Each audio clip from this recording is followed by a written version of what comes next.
take it from there. You will subsequently, obviously, be allowed to continue with your meeting. But we intend from here, so that you all are aware, to go to Metro Mass. And after going to Metro Mass and engaging and seeing what's happening there, we will go to Ayalolo as well in Adenta to see what is happening there. On that note, Honorable Minister of Transport, may I call your colleague to address us? Hold on 1 minute, excuse me. Yes, sir.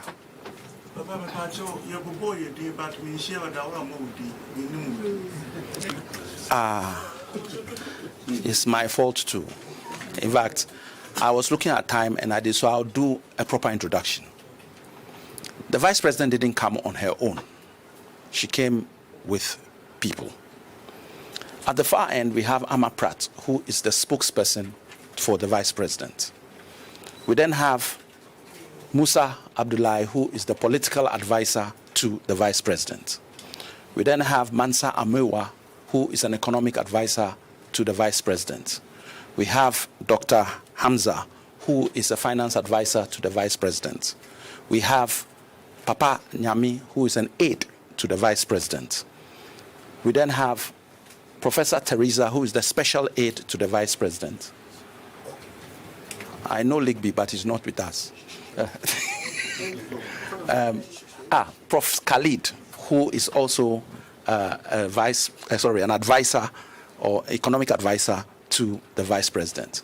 My name is Alex Sigbefia, Chief of Staff at the Office of the Vice President. I apologize for not doing that earlier.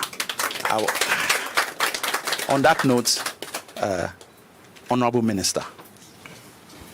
Thank you, Honorable Chief of Staff, Office of the Vice President. Your Excellency, the President of the Republic, for now. My brother, the Minister for Transport, colleagues, members of Parliament and Deputy Ministers, my brothers and sisters forming the government, senior government officials, leaders of the various unions, good morning. Your Excellency, we are highly elated with your presence here. We know it's an emergency meeting, but with your presence will have a solution to this problem. My brothers and sisters, this problem has not just happened. We have been solving it as a government, but we have just come. The Ghana Private Road Transport Union has always been assisted by the NDC government with buses to help in the transportation of commuters. Rollis' time, he did it. In 2009, when we came to office, President Atamels, the late President Atamels of blessed memory, also did it by donation of U-turn buses. And that is why the famous U-turn bus came popular in this country.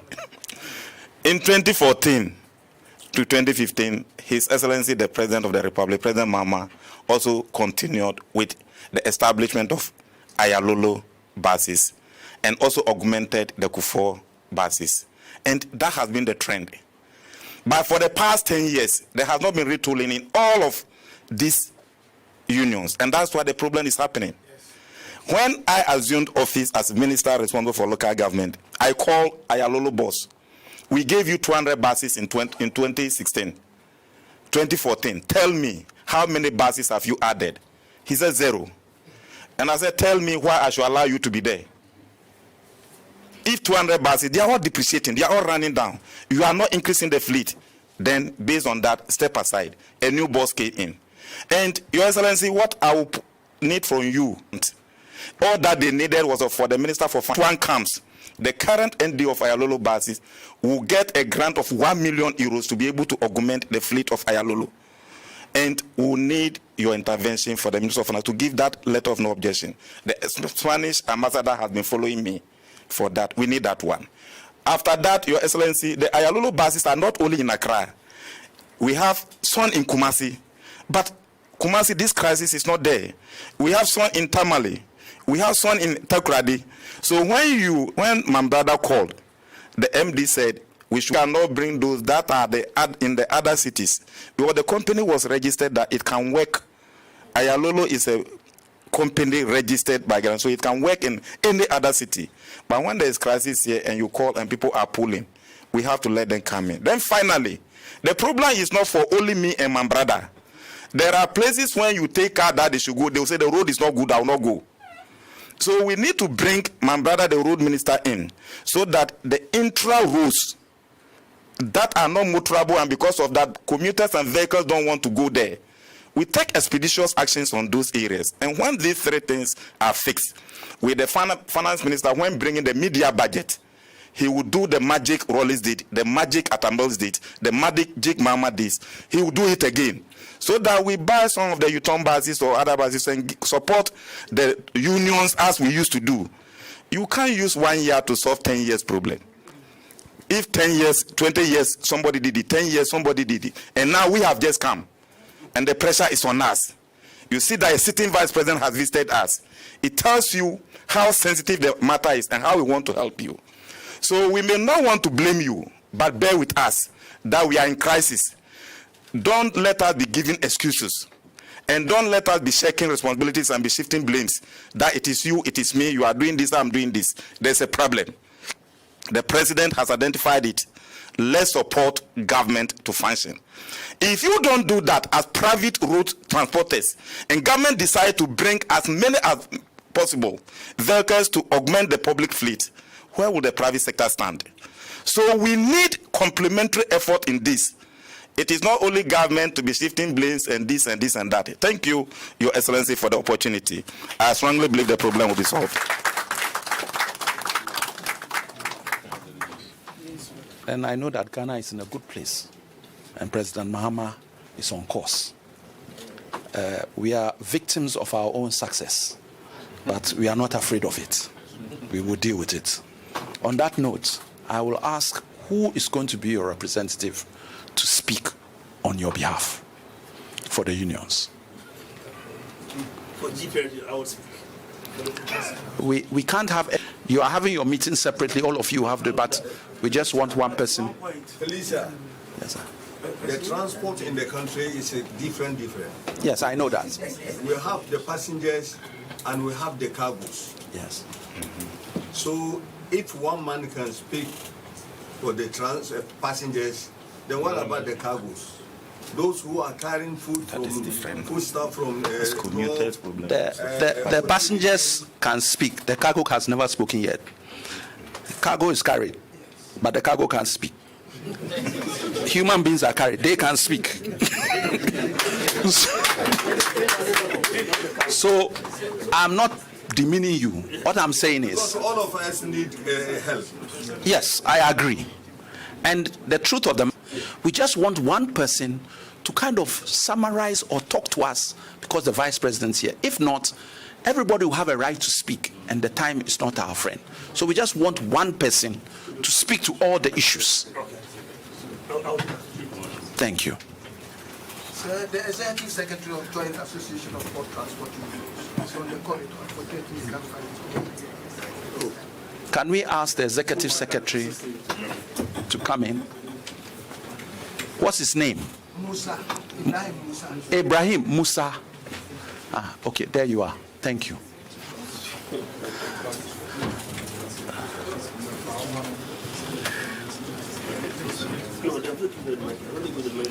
So can I now know, are you going to speak? Thank you so much. So on that note, please give us a short rendition of some of your concerns and what the issues may or may not be. Thank you. Your Excellency, the Acting President, our Minister of Transport, and your Deputy. Yes, I'm going there. The local government minister, the person I've been looking for to meet you, will just give you a gist of what we have put on paper to speak. Very excellent. And then to build on that, we would want to begin to see GM1, like you said, did not only provide Ayalolo, did not provide Metromal, but he also brought in Isuzu buses from Egypt and gave to us. That's one area I did.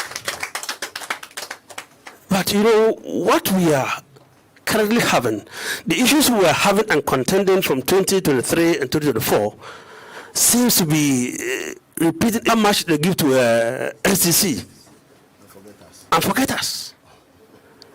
Now, this issue was hard hit, so we had to go and approach Callistus and said that all our letters to have a meeting with the president had not yielded the results.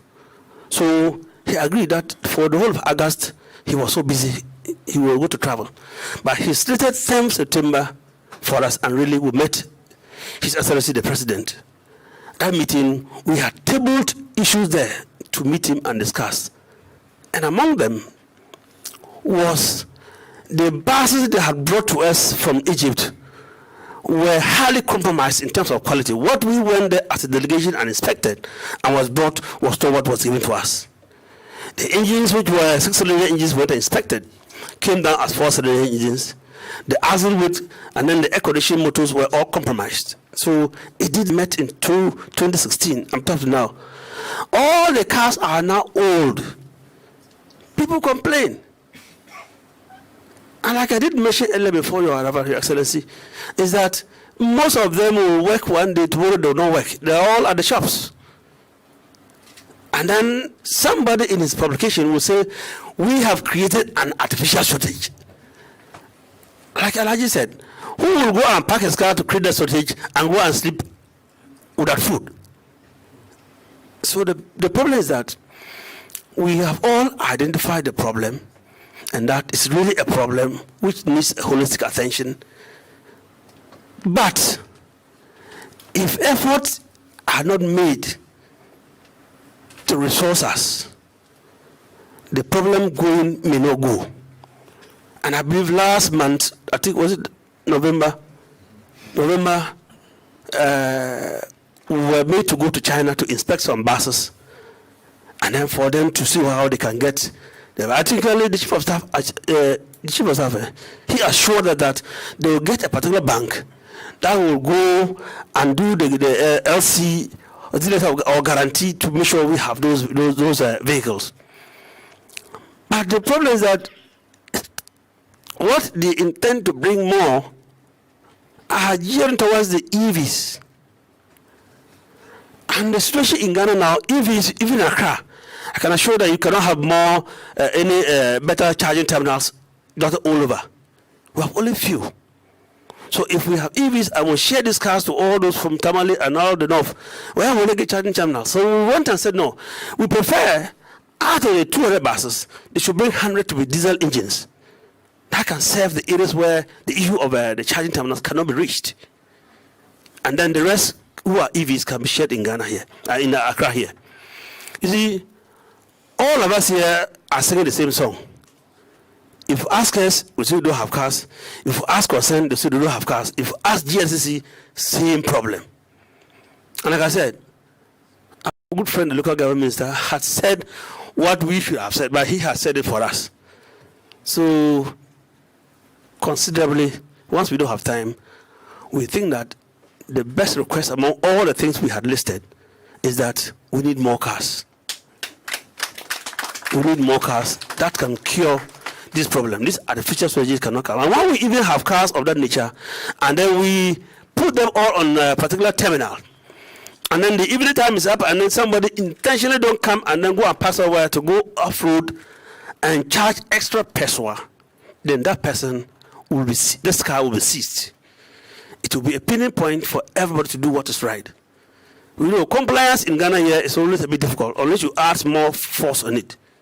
And I think we will do the right thing when you work on it, and then we'll get this new fleet. Excellency, thank you.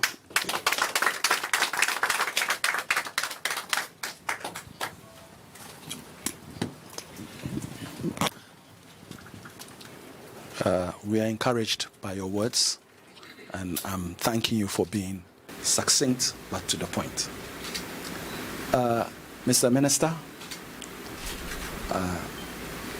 at this juncture, with your permission, I would hand the mic over to, unless you want to do it, sir.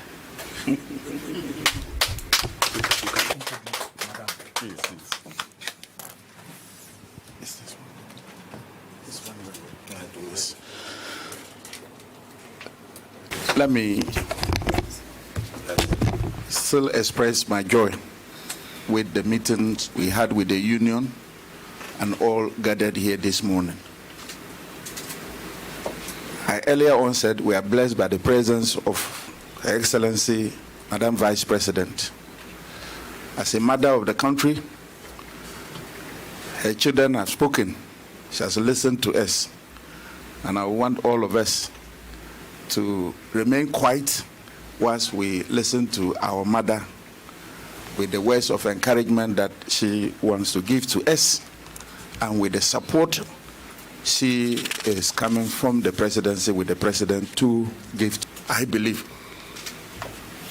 Madam Vice President is here with good news. She's going to back us. The president will back us. And the good news is already clear that if someone does not show concern on your problems, he will never offer advice or solutions to those problems. For her taking the pain to be here, leaving all the other activities, the president is not in the country. If you enter her office, so many issues are before her, people are there to see her, but she's here. That concern alone has solved this problem. So once again, Madam Vice President, your children want to hear your good voice and sweet voice. And we know that as a mother, we will all live here smiling. I thank you, and may you please welcome Madam Vice President. Thank you very much, Minister. Please allow me to address everybody who is here, the ministers, union leaders and members of the press. Actually, I think I can address everyone as colleagues and friends. Is that okay? All right, then, colleagues and friends, good morning. And Minister, thank you for the kind introduction and for putting the smiles on all our faces. Yes, it's a difficult time, and we need to show concern. So this explains the primary reason for being here.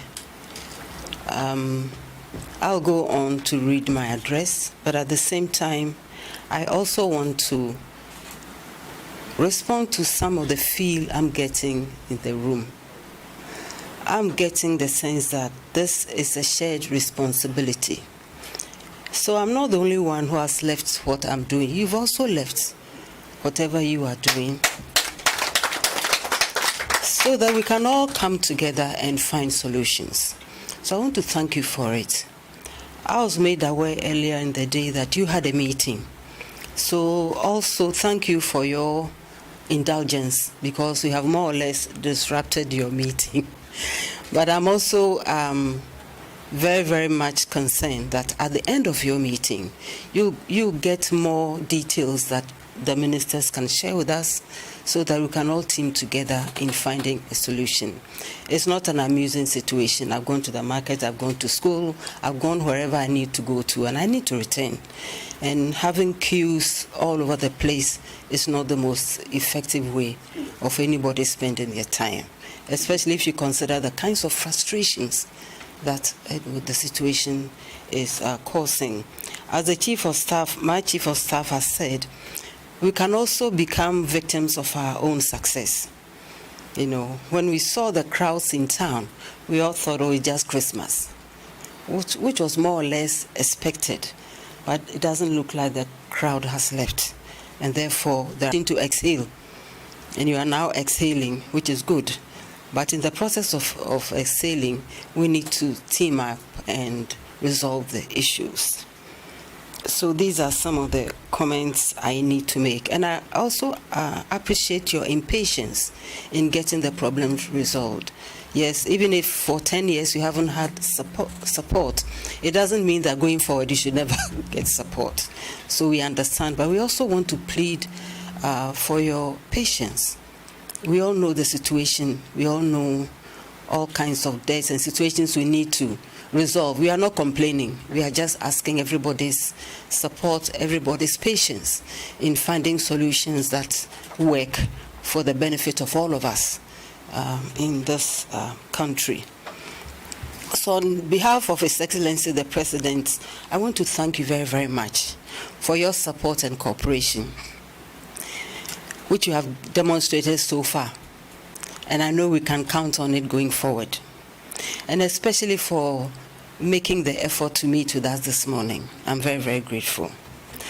And I also want to thank you for your support for the 15% reduction or so? Yes. And that's important because it cushions commuters. And who are the commuters? If they're not from my home, excuse me to say they are from your home. So they are it's about all of us. So thank you very, very much. But recently we have received all the reports about the stresses that commuters are facing, especially during rush hours in the morning and worse in the evening. I saw one and it wasn't amusing at all, you know. And sometimes the problem is caused by all kinds of situations, including even exploitation by some of our own drivers. Some long queues at bus stops and terminals, congestion, and all kinds of stresses that come with this situation. And we are informed that our fellow countrymen and women, we want them to be aware that government is not blind to the situation, that we have not seen, that we don't care, we think it's somebody's problem, it's everybody's problem. That is why solutions. I may not have any of them. You may have so many of them. And we are always willing to learn. So please continue to team up with us as we find solutions to problems that bedevil our country. And we know the roles of the public sector in transportation. I mean, you carry the burden, if I may use the word. You carry the responsibility. And our job is to ensure that we are lightening the burden so that you can play your roles well as a private sector. This is one way that we evaluate the presence and the input of the private sector. So we depend on you for all of us to reach our workplaces, our schools, our markets, wherever we need to go. And this is also the trust of your responsibility. And we know and we expect that this responsibility will be grounded in fairness of the issues. So this meeting is very, very important for us.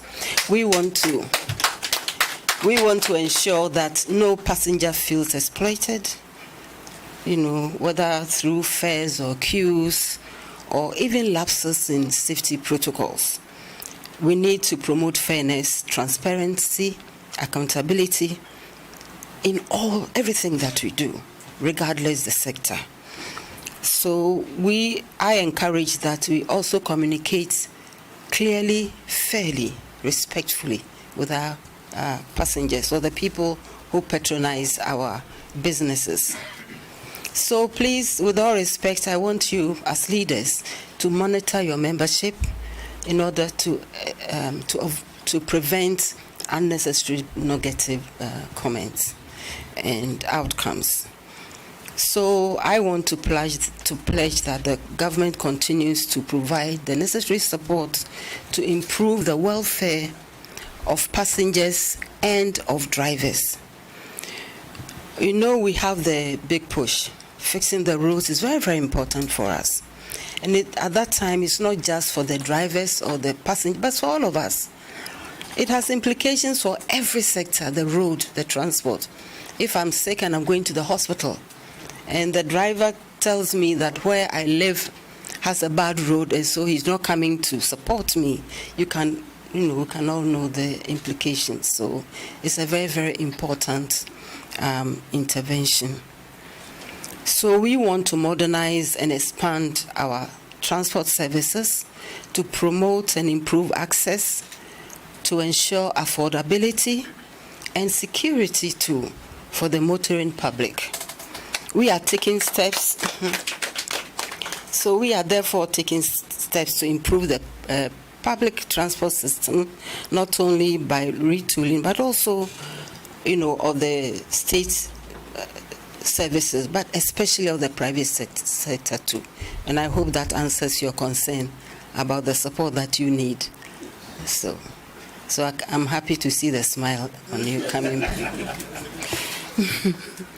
So, in this vein, His Excellency the President has asked me to assure all of you that he will give support to Metromas, Ayalolo, and the private sector.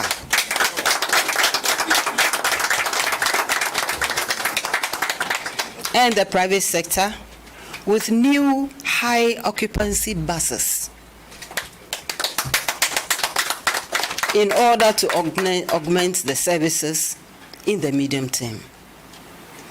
We also have plans to ensure that those that need to be repaired, that the process will be expedited to ensure they can put more buses on the road as soon and as quickly as possible.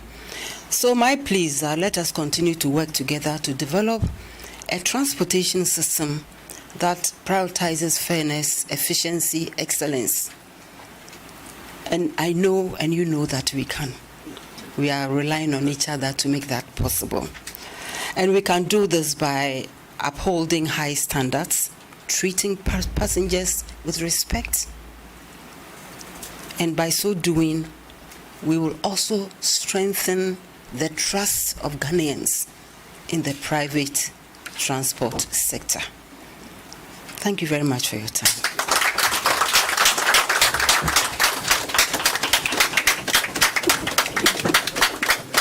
But do it well. I'm not happy.